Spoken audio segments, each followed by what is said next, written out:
আসসালামু আলাইকুম এভরিওয়ান। আজকে আমরা শুনবো এক বেদুইন আর মা কবুতরের বাচ্চার একটি ঘটনা। তো চলুন কথা না বাড়িয়ে গল্পটি শুনে আসা যাক।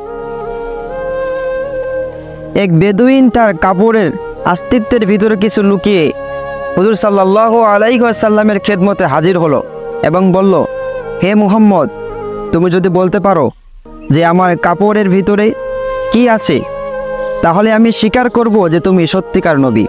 হুজুর ফরমাইলেন, তাহলে শোনো, তুমি এক জঙ্গল দিয়ে যাচ্ছিলে, পথের ধারে একটা গাছ দেখলে যেখানে কবুতরের বাসা ছিল, আর সেই বাসায় দুটি কবুতরের বাচ্চাও ছিল।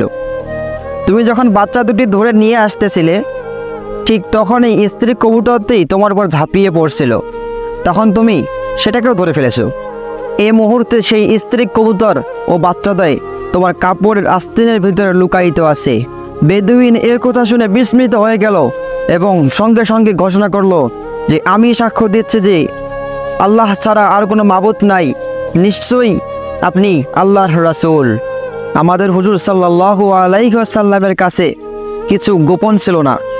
একজন অজ্ঞ বেদুইন এটা জানতো যে যিনি নবী তিনি অদৃশ্য জ্ঞানের অধিকারী হন, কিন্তু জ্ঞানী গুণীর দাবিদার হয়ে যে নবীর জ্ঞানতে অস্বীকার করে, এর থেকে বড় মূর্খ আর কাণ্ড জ্ঞানহীন কেউ হতে পারে না।